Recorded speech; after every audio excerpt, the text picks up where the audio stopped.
Dear students, welcome to the today lecture of Product and Brand Management Unit 5th Module 6th Branding Equity. Today we will discuss lecture number 39 Brand Equity Definition and Significance. First of all we will discuss meaning and definition of brand equity, and after that we will discuss significances of brand equity. What is the meaning of brand equity? Suppose है आप soda soap पर जाते हो और वहाँ पर आप 200 ml है या 300 ml सोडा पीते हो, तो उसके लिए आप कितने रुपए देते हो? 5 रुपये देते हो। लेकिन अगर आप पेप्सी या कोको कोला की 300 ml की बोतल लेते हो तो उसके लिए आप 13 रुपये देते हो। तो अगर आप देखोगे दोनों के सोडा के टेस्ट में कोई बहुत ज़्यादा डिफरेंस नहीं है, लेकिन आप 7 या 8 रुपये जो एडिशनल दे रहे हो वो किसकी वजह से दे रहे हो? पेप्सी या कोको कोला ब्रांड की वजह से दे रहे हो। तो ये जो डिफरेंस आ रहा है ये प्रोडक्ट की वजह से डिफरेंस नहीं आ रहा है, ये जो डिफरेंस आ रहा है वो किसकी वजह से आ रहा है? ब्रांड की वजह से आ रहा है। तो इसी डिफरेंस को हम क्या बोलते हैं? ब्रांड इक्विटी बोलते हैं। दो मोबाइल फ़ोन हैं, दोनों मोबाइल फ़ोन में वही 6.22 इंच का नोच डिस्प्ले है, 3 GB रैम है, 32 GB इंटरनल स्टोरेज है, कॉर्निंग गोरिल्ला ग्लासेज हैं, 16 मेगापिक्सल का बैक कैमरा है, 8 मेगापिक्सल का फ्रंट कैमरा है। लेकिन एक पर सैमसंग लिखा हुआ है, दूसरे पर कोई ब्रांड नेम नहीं है। तो जिस पर सैमसंग लिखा हुआ है उसके तो आप 10,000 रुपये दे रहे हो, और जिस पर कोई ब्रांड नेम नहीं लिखा हुआ है उसके आप 6,000 या 5,000 रुपये दे रहे हो। तो जो ये 4-5 हज़ार रुपये का डिफरेंस आ रहा है किसकी वजह से आ रहा है? सैमसंग ब्रांड की वजह से आ रहा है। तो इसे ही हम क्या बोलते हैं? ब्रांड इक्विटी बोलते हैं। तो brand equity is the marketing effects and outcomes that accrue to a product with its brand name compared with those that would accrue if the same product did not have the brand name. तो अगर smartphone पर Samsung नहीं लिखा होता, Samsung की branding नहीं होती, तब कस्टमर इसको कितने रुपए में खरीदने को तैयार होता? और अब उस पर सैमसंग ब्रांड नेम लिखा हुआ है, अब कस्टमर उसको कितने रुपए में खरीदने को तैयार है। तो ये जो बीच का डिफरेंस है इसे ही हम क्या बोलते हैं? ब्रांड इक्विटी बोलते हैं। कोई आपको ग्लास में, डिस्पोजेबल ग्लास में सोडा दे देता है और उसके 15 रुपये मांगता है और कहता है कि ये पेप्सी है, तो आप उसको 15 रुपीज़ देने के लिए तैयार नहीं होगे जब तक आप देखोगे नहीं कि इसने पेप्सी की बोतल में से डाला है। तो आप ज़्यादा अमाउंट देने को तैयार क्यों हो रहे हो? ब्रांड इक्विटी की वजह से। कि ये है कि कंपनी है, ब्रांड इक्विटी का क्या फ़ायदा उठाते हैं कि वो अपने प्रोडक्ट की प्रीमियम प्राइजेज को चार्ज कर सकते हैं। The additional money that consumers are willing to spend to buy Coca Cola rather than the store brand of soda in an example of brand equity. आप 43 इंचेस का Sony LED television for example 45,000 रुपये में purchase कर रहे हो, और एक less branding वाला या जिसका ब्रांड फेमस नहीं है उसको आप 30,000 रुपये में परचेज कर रहे हो, तो जो 15,000 रुपये का डिफरेंस आ रहा है वो सोनी ब्रांड की वजह से आ रहा है। तो उसे ही हम क्या बोलते हैं? ब्रांड इक्विटी बोलते हैं। यही रीज़न है जो भी सक्सेसफुल ब्रांड्स हैं कंपनी उनके प्रीमियम है चार्जेस कस्टमर से लेती है। तो ब्रांड इक्विटी बेसिकली ब्रांड की पार है, उसका गुडविल और नेम रिकॉग्निशन है जो कि टाइम के साथ अर्न होता है, और ब्रांड इक्विटी की वजह से वो जो प्रोडक्ट है उसकी हायर सेल्स होती है और कंपनी को उस प्रोडक्ट की सेल से हायर प्रॉफिट मार्जिन मिलते हैं एज कंपेयर टू उन प्रोडक्ट से जिनकी ब्रांड इक्विटी कम होती है। तो इसे ही हम क्या बोलते हैं? ब्रांड इक्विटी बोलते हैं। तो पहली चीज़ तो जो ब्रांड इक्विटी एक दिन में नहीं बन जाती, क्योंकि ब्रांड को डेवलप होने में टाइम लगता है। इसी तरीके से ब्रांड इक्विटी को भी डेवलप होने में टाइम लगेगा। अब नेक्स्ट क्या आ जाएंगी? Definitions of brand equity. तो first definition Keegan Moriarty Duncan ने क्या दी है? The incremental price that a customer will pay for a brand versus the price for a comparable product और service without a brand name on it. जो difference आएगा उसे ही क्या बोलते हैं? ब्रांड इक्विटी बोलते हैं। कि स्मार्टफोन है, सेम स्पेसिफिकेशन वाला है, एक पर है सैमसंग लिखा हुआ है, दूसरे पे कोई नाम नहीं लिखा हुआ है, तो प्रोडक्ट में कोई भी फीचर्स में, लुकिंग में चेंज नहीं है, फिर भी कस्टमर जिस पर सैमसंग ब्रांड लिखा हुआ है उसके ज़्यादा प्राइजेस देने को तैयार होगा। तो वो जो डिफरेंस है उसी की हम क्या बोलते हैं, ब्रांड इक्विटी बोलते हैं। डेविड आकार ने क्या डेफिनेशन दी है कि हर ब्रांड के साथ एसेट्स भी जुड़ी होती हैं और लाइबिलिटीज़ भी। हर ब्रांड है उसके साथ जो एसेट्स जुड़ी होंगी और उस ब्रांड को डेवलप करने में जो लाइबिलिटीज़ होंगी उनके बीच का जो डिफरेंस होता है उसे ही हम क्या बोलते हैं, ब्रांड इक्विटी बोलते हैं। तो एसेट्स ब्रांड नेम हो गया, ट्रेडमार्क हो गया, पेटेंट हो गया, सिंबल हो गया, लोगो हो गया, और उसको डेवलप करने में जो खर्चा हुआ वो लाइबिलिटीज होगी। तो इन्होंने फाइनेंशियल पॉइंट ऑफ व्यू से ब्रांड इक्विटी की डेफिनेशन दी।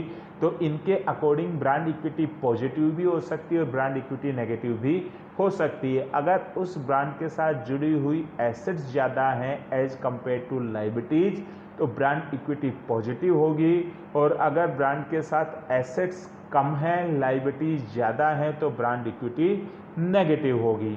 Next, American marketing association AMA ने क्या डेफिनेशन दी है कि कस्टमर के पॉइंट ऑफ व्यू से ब्रांड इक्विटी का मतलब क्या होगा, values from the brand. Brand equity is based on consumer attitudes about positive brand attributes and favourable consequences of brand use. तो जिनकी ब्रांडिंग होती है, जिनका ब्रांड नेम होता है, तो कस्टमर के माइंड में उस प्रोडक्ट की अवेयरनेस ज़्यादा होती है, उसकी लॉयल्टी ज़्यादा होती है, उस ब्रांड की इक्विटी होती है, और कस्टमर उस ब्रांड को यूज करते टाइम सेटिस्फाइड होता है, तो वही क्या होती है, उस ब्रांड की इक्विटी होती है।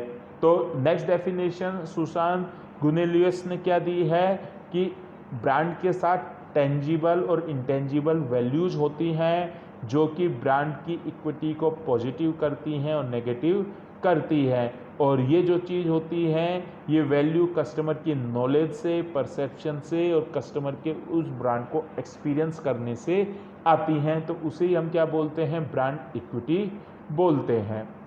तो इस डेफिनेशन में ब्रांड इक्विटी के 3 मेन पॉइंट्स हाईलाइट हुए हैं। फर्स्ट क्या है, टेंजिबल इन इंटेंजिबल वैल्यू। तो ब्रांड इक्विटी की टेंजिबल वैल्यू भी होती है और इंटेंजिबल वैल्यू भी। तो जैसे उस ब्रांड की सेल ज़्यादा हो रही है, उस ब्रांड की प्राइस हाई है, उस ब्रांड से प्रॉफिट हो रहा है, उस ब्रांड से रेवेन्यू आ रहा है, तो वो कौन सी वैल्यू होगी, टेंजिबल वैल्यू। और उस ब्रांड की अवेयरनेस ज़्यादा है, उस ब्रांड की गुडविल अच्छी है, तो वो उस ब्रांड की कौन सी वैल्यू होगी, इंटेंजिबल वैल्यू होगी। सेकंड क्या आया है डेफिनेशन से निकलकर, पॉजिटिव और negative effects. It's mean brand equity positive भी हो सकती है और ब्रांड इक्विटी नेगेटिव भी हो सकती है।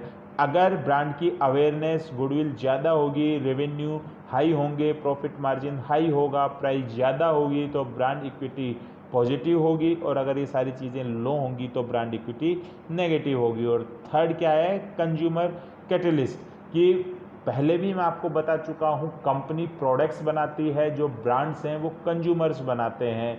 तो ब्रांड इक्विटी को कौन बिल्ड करता है, कंज्यूमर। तो अगर कंज्यूमर किसी ब्रांड को प्रेफर कर रहे हैं, किसी ब्रांड के लिए लॉयल है, किसी ब्रांड के लिए इनकी अवेयरनेस हाई है, वो उस ब्रांड को आइडेंटिफाई करते हैं, तो उस ब्रांड की इक्विटी हाई होगी, और जिनको ये कस्टमर नहीं करते हैं उस ब्रांड की इक्विटी लो होगी। तो ये ब्रांड इक्विटी की क्या होगी, मीनिंग और डेफिनेशन। तो पूरा अगर हम नक्शेल में समझें तो ब्रांड इक्विटी का क्या मतलब होगा कि एज ए कस्टमर हम किसी भी प्रोडक्ट के, जेनेरिक प्रोडक्ट के कंपैरिजन में जो ज़्यादा प्राइजेस देने को तैयार हैं, तो जो जेनेरिक प्रोडक्ट और की प्राइस और जो ब्रांडेड प्रोडक्ट की प्राइस है उसके बीच का जो डिफरेंस होता है उसे ही क्या बोलते हैं, ब्रांड इक्विटी बोलते हैं। अब नेक्स्ट क्या आएगा, सिग्निफिकेंस ऑफ ब्रांड इक्विटी। तो ब्रांड इक्विटी की वैल्यू को, ब्रांड इक्विटी की इम्पोर्टेंस को, ब्रांड इक्विटी की सिग्निफिकेंस को